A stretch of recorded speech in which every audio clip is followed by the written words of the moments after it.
All right, guys, now that we're done, we've got all our hardware together. I've put my VTX antenna back in. And you may want to put you could put some hot glue down there, some silicone or what have you, to keep that from popping out, but that's not a big issue right now. So we're ready with our drone. Everything's been tightened down. So now it's time to get to the programming side of it. So what we're going to do is we're going to shift over now to our computer, and I'm going to show you exactly. First thing we're going to do is we're going to get into Betaflight. All right, and we're going to go through some of the basic steps on setting this up with Betaflight. So let's switch gears here. Head on over to the computer here. Let's open up our Betaflight. All right. And let's see. So first thing we're going to want to do is we're going to want to take our micro USB cable. All right, which is this one. This is the micro USB cable right here. Wait, right there. Yeah. Okay. And you're going to plug that in to your drone. And let me see if I can just do it like that. There we go. All right. I'm going to plug that in.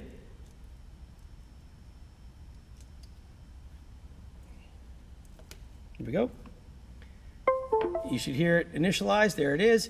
And you should see a COM port pop up here. If you don't see that, check this troubleshooting section. All right, but here we go. Ready? We're going to go ahead and click connect.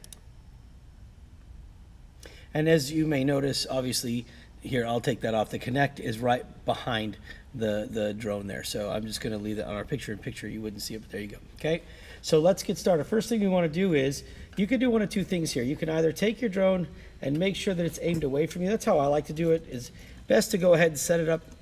Hold on, I got this, my wire all wrapped around.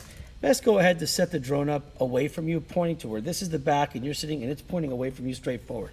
Then what you do is you come over here and click Reset Z-Axis and click Calibrate Accelerometer.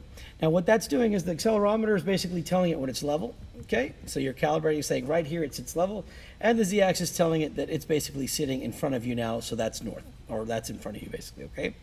All right, once we do that, the first thing we want to do now is we want to go and check for our firmware update. So let's go to our CLI, and we're going to come over here, and we're going to enter in the following command in our CLI. Type in the word version and hit enter.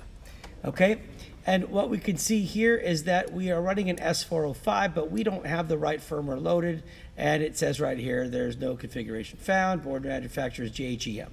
Okay, fine. And right here it says board name JHEM UF405, so let's go and click update firmware.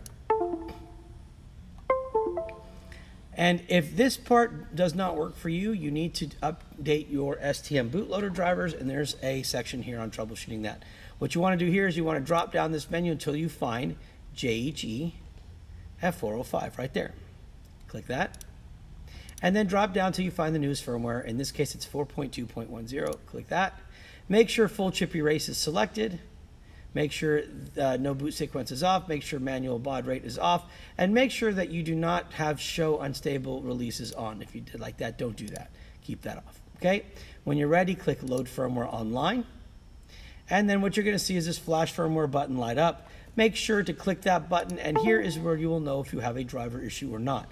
If it does not go to DFU mode and it is not working properly, then you will go to our section on our website that says what to do for troubleshooting. All right, so there's I'm adding, actually as I'm talking to you, I'm adding the troubleshooting portion here link.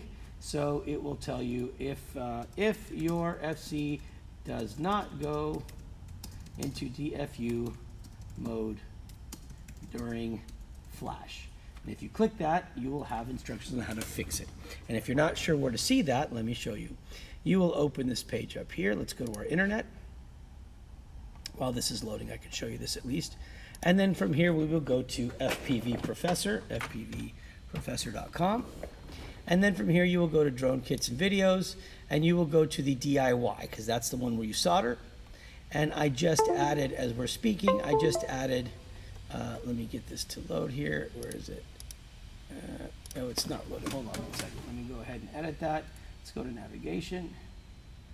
And I will get this taken care of for you. So if you go to DIY Kits and Drones, DIY Plus, edit, and then let's go to a blog post here.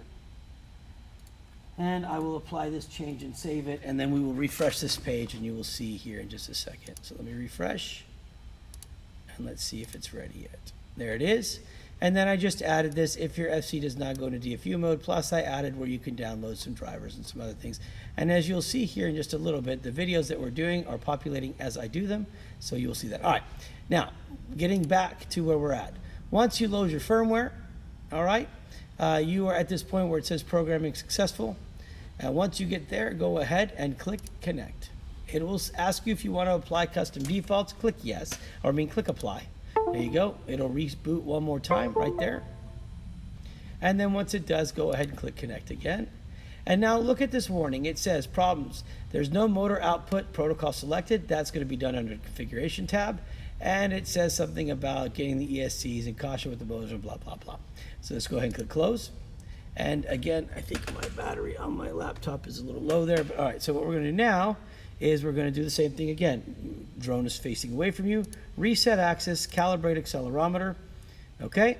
And we are going to stop the video right here because that is the part about updating the flight controller firmware. So let's stop that, and we'll be back to get ready with